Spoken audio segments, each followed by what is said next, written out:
Subscribe करें और bell icon को दबाना ना भूलें। आपका अपना मुंबई टाइम्स।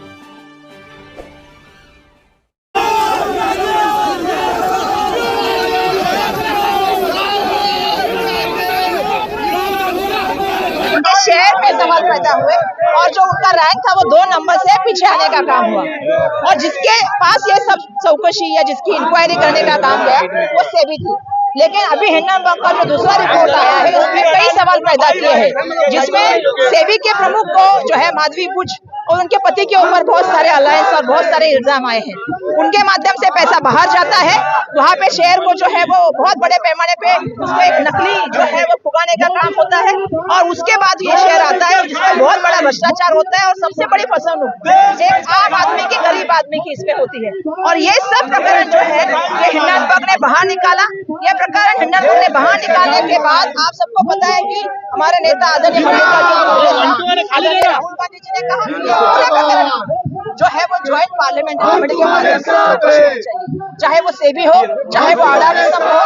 और इस समूह के माध्यम से जो पैसा आ रहा है वो मुंबई के 2 बड़े रियल प्रोजेक्ट में लग रहा है, एक धारावी है और दूसरा जो है अगर ये शहर जो है इसको बहुत जो है अलग तरीके से पैसा आके उसको अलग तरीके से दिखाने का काम हो रहा है, लेकिन हकीकत कुछ अलग है। और सेबी हमको सेबी से उम्मीद थी कि सेबी इसकी पूरी इंक्वायरी करेगी, जिन्होंने अडानी को पहले क्लीन चिट दिया है। अगर वही इन्वॉल्व है अडानी के साथ तो उनसे कैसे आप उम्मीद कर सकते हैं? तो हमारी पहली मांग यही है कि उनको उनसे पद से निकाल दिया जाए, माधवी बुच जी को, जो वहाँ की सेबी की प्रमुख है।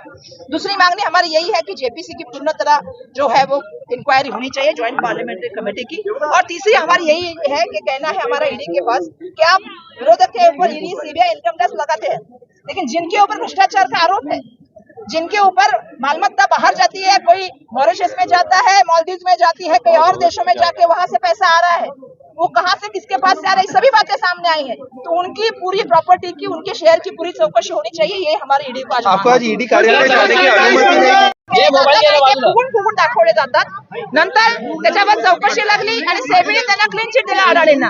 परंतु पुन्हा आता हिंडनबर्गचा रिपोर्ट आलेला आहे ज्याच्यामध्ये त्यांनी सांगितलं आहे की सेबीच्या ज्या प्रमुख आहेत चेअरमन माधवी बुच यांनी त्यांचे मिस्टर यांचा जो आहे तो अडाणी ग्रुपशी संबंध आहे, त्यांच्या माध्यमातून पैसा बाहेरच्या देशात जातो आणि त्या ठिकाणी जे आहे तो पैसा पुन्हा एकदा शेअर मध्ये करून लोकांची फसवणूक करण्याचं काम, सामान्य जनतेचा पैसा हा मोठ्या प्रमाणामध्ये फसवण्याचं जनतेला काम चालतं। याच्या माध्यमातून 2 रिअल इस्टेटचे मोठे प्रोजेक्ट चालू आहेत, एक धारावीचा प्रोजेक्ट चालू आहे आणि एक एअर इंडिया कॉलनीचा प्रोजेक्ट चालू आहे। आणि ज्याच्यामध्ये हे पैसे येतात ते बाहेरून जसे पैसे येतात त्याच्यामध्ये खूप मोठ्या प्रमाणामध्ये भ्रष्टाचार आहे, असा हिंडनबर्गचा रिपोर्ट आहे। त्याच्यानंतर आमचे नेते आदरणीय मल्लिकार्जुन खरगे साहेब, आमचे नेते आदरणीय राहुल गांधीजींनी सांगितलं की या सगळ्या प्रकरणाची चौकशी व्हायला पाहिजे, याच्यासाठी जॉईंट पार्लियामेंटरी कमिटी व्हायला पाहिजे आणि ह्या सगळ्यांवरती जे आहे तो रिपोर्ट आम्हाला मिळाला पाहिजे। परंतु दुर्दैवाने जॉईंट पार्लियामेंटरी कमिटी त्या ठिकाणी स्थापन झाली नाही, कुठल्याही तऱ्हेची चौकशी करण्यात आलेली नाही। म्हणून आमचं म्हणणं आहे की ज्या सर्वसामान्य लोकांचे पैसे जे शेअर मध्ये पण असतात किंवा ह्या रिअल इस्टेटच्या माध्यमातून ज्यांना घरं मिळणार आहेत त्यांना धोक्यात ठेवण्याचं काम, त्यांना फसवण्याचं काम चालू आहे। आणि म्हणून एकतर या प्रकरणाची पूर्ण चौकशी व्हावी, ईडीच्या माध्यमातून अडाणी समूहाच्या पूर्ण शेअर्स आणि त्यांच्या प्रॉपर्टीची पूर्ण चौकशी व्हावी। सेबीला आमचं म्हणणं आहे आणि आमचं केंद्र सरकारला म्हणणं आहे की त्यांनी त्या ठिकाणी सेबीच्या ज्या माधवी बुच आहे त्यांचा त्वरित त्यांना त्या ठिकाणी पदग्रहणापासून बाजूला करण्याचं काम करावं। आणि दुसरं आमचं म्हणणं आहे की जॉईंट पार्लियामेंटरी कमिटीच्या माध्यमातून ह्या पूर्ण प्रकरणाची चौकशी झाली पाहिजे। आज ईडी सीबीआय इन्कम टॅक्सचा वापर हा विरोधकांवर केला जातो। ज्या वेळेला हिंडनबर्ग सारखी संस्था एका मोठ्या व्यक्तीवरती नाव घेण्याचं काम करते, दुर्दैवाने त्याची चौकशी का होत नाही? अडाणी समूहाच्या माध्यमातून लोकांची फसवणूक चालू आहे, आमचा त्याच्या विरुद्ध आहे। काय पण सेबीने पण यात सूट दिली म्हणून ही सगळी सेबीचा उल्लेख केलेला आहे हिंडनबर्ग रिपोर्टने आणि हिंडनबर्गने स्पष्ट करून सांगितलेलं आहे की सेबीच्या माध्यमातून हा प्रमाणामधला भ्रष्टाचारामध्ये जर सेबीच्या प्रमुखच इन्व्हॉल्व असतील तर तो जो त्यांनी रिपोर्ट सबमिट केला होता मागच्या काळामध्ये अडाणी समूहाबद्दलचा क्लीन चिट, त्या रिपोर्टवरच प्रश्नचिन्ह निर्माण होतात।